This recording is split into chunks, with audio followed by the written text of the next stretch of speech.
사도행전 2장 4절에서 13절까지 보도록 하겠습니다. 아버지 감사합니다. 영광 받아 주시옵소서. 부족한 아버지의 아들이 아버지 또 오늘 아버지의 진리의 말씀을 감히 전하고자 합니다. 아버지께서 직접 말씀하여 주시고 제 안에 있는 모든 인간적인 것들을 아버지 예수 그리스도의 보혈의 피로 씻어주시고 마찬가지로 우리 듣는 아버지의 아들들 귀를 아버지 성령의 생수로 씻어주시고 아버지여 안에 들어가 존재의 혁명을 일으키는 그 믿음의 완성으로 나아가는 그 은혜가 충만할 수 있도록 이 자리를 함께하여 주시옵소서.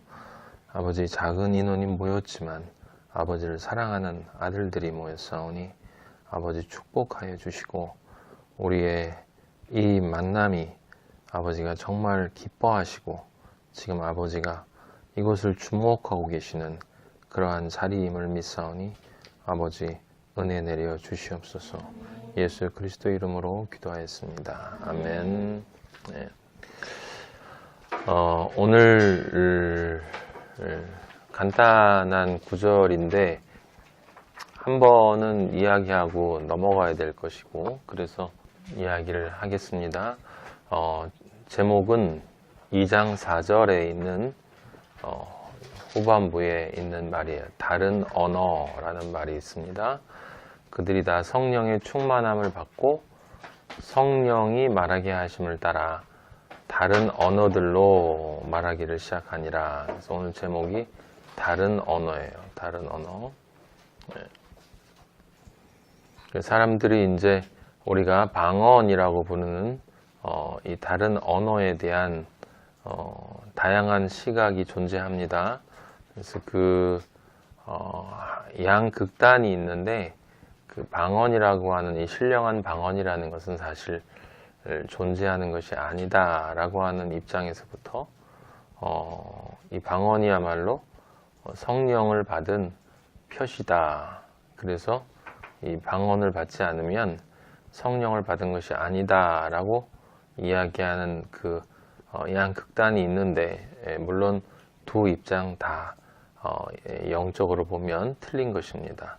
그래서 그 양극단 사이에 다양한 입장들이 또 있어요. 그런데 오늘은 그래서 이 다른 언어 또는 방언이라고 하는 것을 그리고 여기 사도행전 2장 4절에서 13절에 나와 있는 이 오순절 사건에서 임재하신 성령과 성령의 그 표시, 임재 표시로 나타난 이 다른 언어가 어떤 의미를 갖고 있는 것인가 라고 하는 것을 함께 생각해 보았으면 좋겠습니다.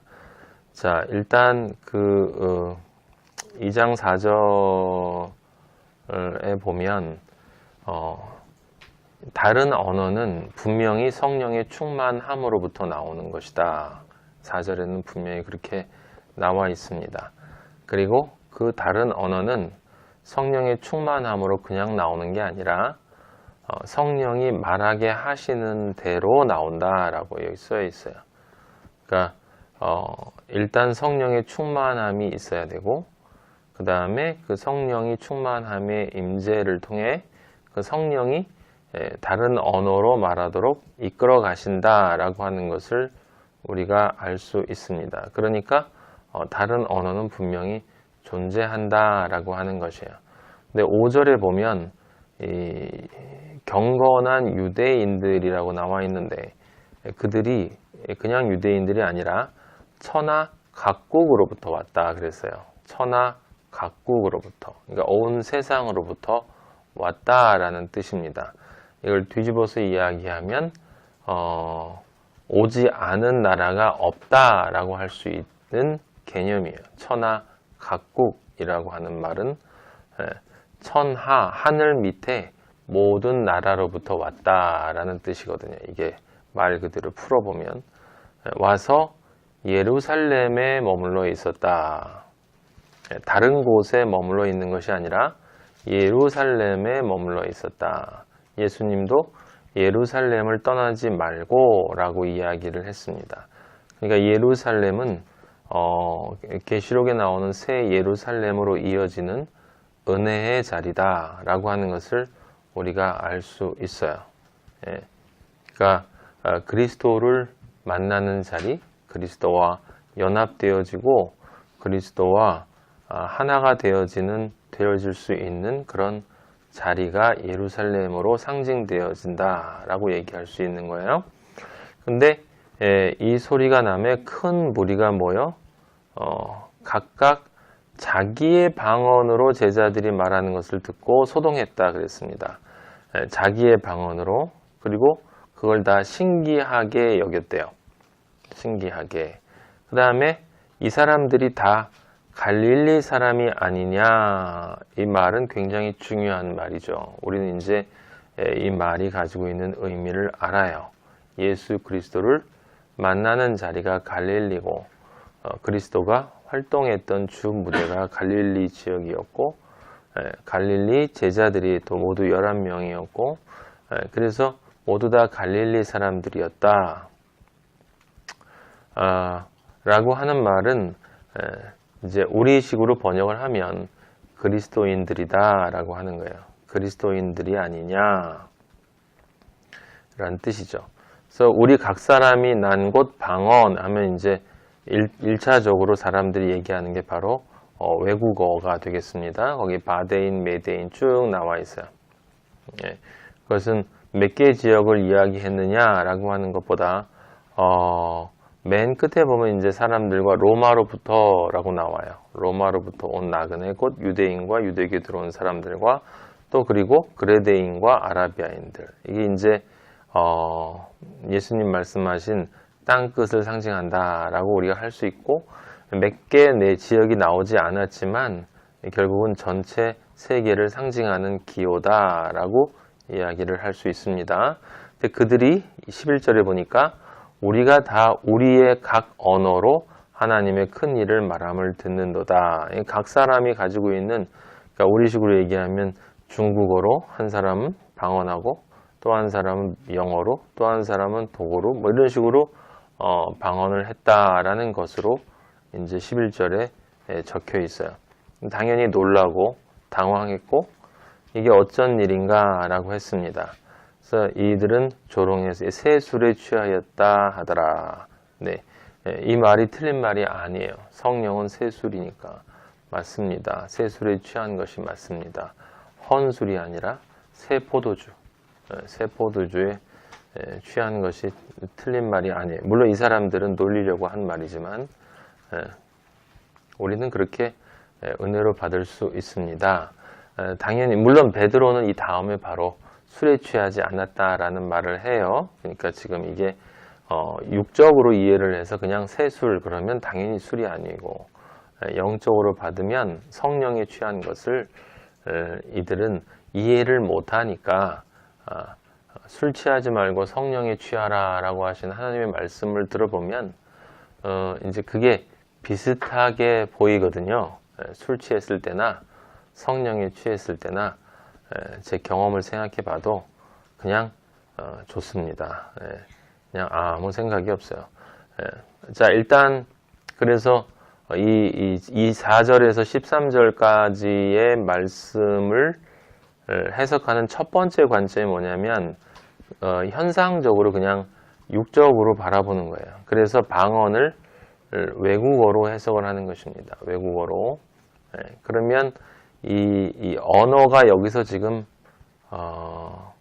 하나의 언어는 아닌데 모두가 다 하나의 말로 듣는 것처럼 통일된 의미 전달이 일어난다라고 하는 것은 이게 뿌리가 어디에 있냐면 그 창세기 바벨 사건에 있는 거예요. 그거를 잠깐 찾아보도록 하겠습니다. 10장 32절.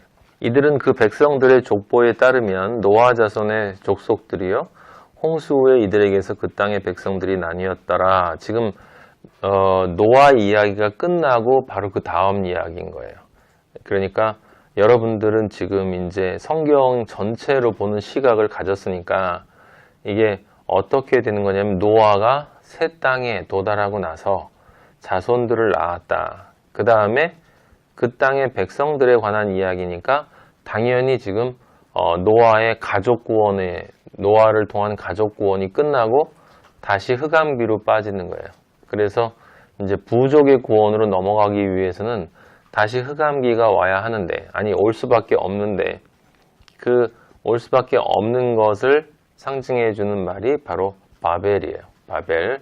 그래서 정확하게 성경은 아버지가 말씀하신 그대로 진행이 되는 것을 볼 수 있어요. 그냥 우연히 나온 게 아니었다라고 하는 거죠.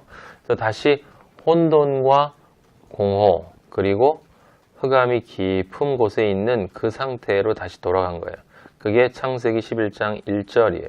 온 땅의 언어가 하나요, 말이 하나요.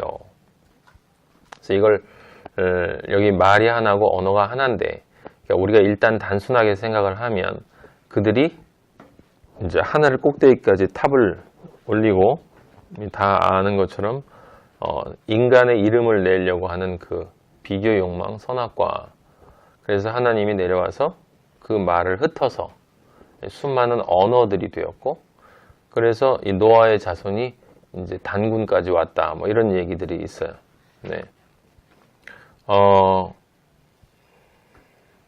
자, 그렇게 이해를 하면 이제 그때 나뉘었던 언어가 지금 성령의 언어로 다시 하나로 통일되는 것을 우리가 목격하고 있다라고 할 수 있겠죠. 그래서 단순하게 생각을 하면 언어가 하나였을 때는 의미 전달이 정확히 됐는데, 이 언어가 분열이 되고 흩어지고 나니까 이제 의미 전달이 안 됐다. 그러니까 이제 지금 사도행전에 보는 것처럼 서로 알아들을 수 없는 민족들이 모여 있는데, 다시 이제 은혜가 내려지니까 이때 있었던 모든 그 죄악들이 깨끗이 사라지고 성령이 임재하니까 그 성령에 의해서 알아들을 수 없는 언어들이 다시 하나의 알아들을 수 있는 언어로 바뀌었다. 이렇게 우리는 볼 수 있어요. 그리고 이 바벨이란 말이 원래 자체가 이제 혼돈이라고 하는 뜻이기 때문에 이게 혼돈과 공허와 흑암이다라고 하는 것을 우리가 이해할 수 있겠죠. 그렇게 우리들은 일반적으로 이제 바벨 사건을 이해하고 있고, 그렇게 이해했을 때 이제 그 사도행전의 그 방언 임재를, 방언 현상을 해석할 수가 있습니다. 근데 이제 거기에 약간의 부분적으로는 맞아요. 실제로 뭐 아버지가 사람들이 얘기하는 신인데 언어를 여러 가지로 흩으실 수 없겠습니까? 또 그리고 방언을 통해서 이 외국어를 할 수 있도록 하실 수 있겠죠. 그런데 방언이 외국어로 나왔다라고 하는 얘기는 여기 한 번밖에 없어요. 성령이 임재해서 그 방언이 터졌다라고 하는 것도 사도행전의 이 2장하고 9장, 10장하고 19장. 그러니까 2장의 그 오순절 임재 사건하고 그 10장에 보면 고넬료 가족, 베드로와 고넬료와의 만남이 있어요. 이방 가족. 거기에서 방언이 터졌다라는 말이 나오고, 그 다음에 19장인가 가면은 에베소 교회의 얘기가 나오는데 거기서도 이제 방언 이야기가 나옵니다. 그런데 거기도 외국어 방언이라고 하는 말은 나오지 않아요. 그러니까 실제로 사람들이 생각하는 것처럼 이 외국어 방언이라고 하는 것은 이때 딱 한 번 나온 거고, 그리고 방언이 성령과 함께 동반되어지는 필연적 현상이다라고 하는 것도 사도행전은 3번 고넬료와 에베소 교회까지 합쳐 3번이고, 그 사도행전의 그 외에 이제 많은 성령이 임재하는 사건들이 있는데 거기에는 또 방언이 나타나지가 않습니다. 그래서 이렇게 반대하는 사람들 또 찬성하는 사람들이 이렇게 왔다 갔다 해요. 그러니까 이 방언이라고 하는 것을 외국어로 바라보면 이제 이렇게 단순하게 논리에 허점이 잡히게 되고, 그리고 우리는 이제 아버지에게 그런 질문을 할 수 있는 거죠. 왜 외국어 방언을 이때 한 번만 딱 주셨는가?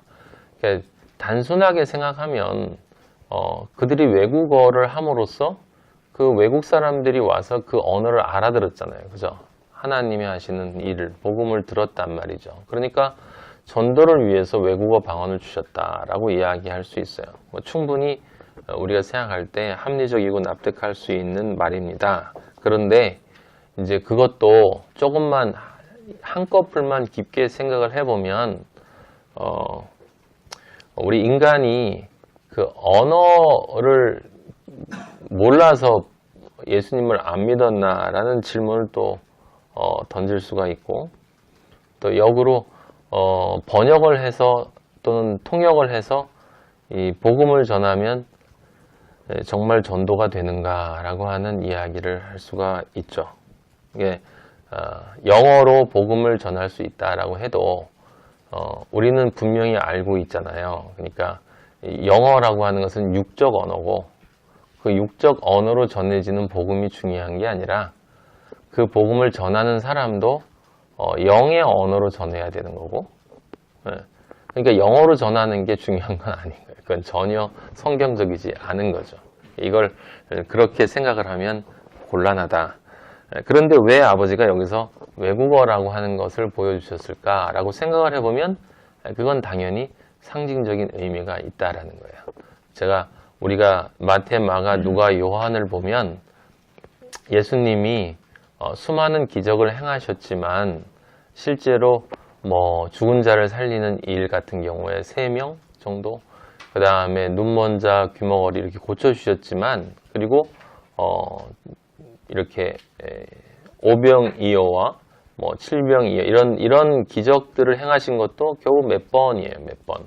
그러니까 그 얘기는 무엇을 뜻하냐면 그것들을 위해서 그 일을 한 것이 아니라, 사람들을 먹여주기 위해서 한 것이 아니라, 오병이어는 우리가 깊이 있게 해석을 다 하지 않았습니까?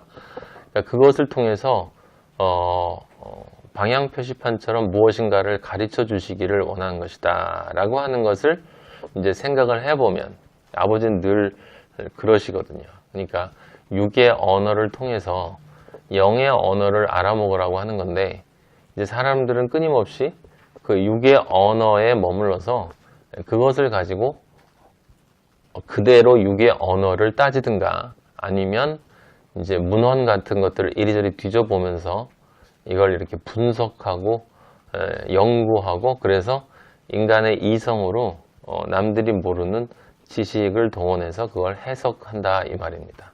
그래서 제가 보면 이 방언이 없다라고 하는 부분은 후자 쪽이에요.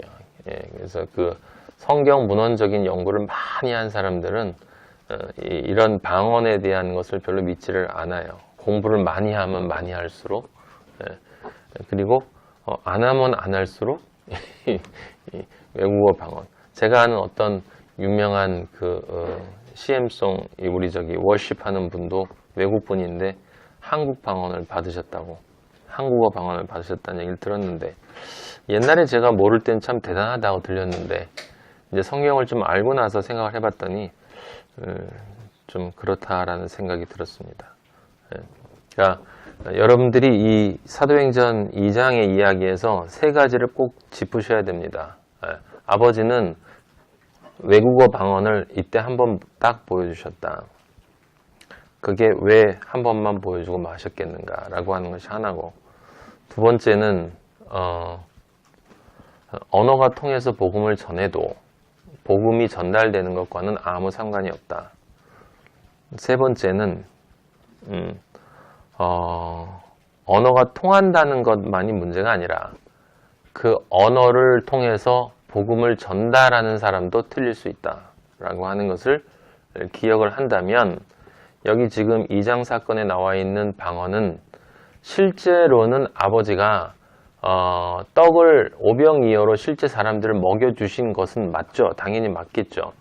그것을 이야기하는 것이고, 그러니까 당연히 외국어가 나타났을 것이다 라고 저는 믿습니다. 하지만 그것이 아버지가 우리에게 전달해 주시고자 하는 메시지가 아니라, 그것을 통해서 진리를 알아먹기를 원한다라는 거죠. 그러니까 거기에 머물러 있으면 육이 되는 거고 그것으로부터 벗어나서 영으로 넘어가야 하는 것이다 라고 하는 것입니다.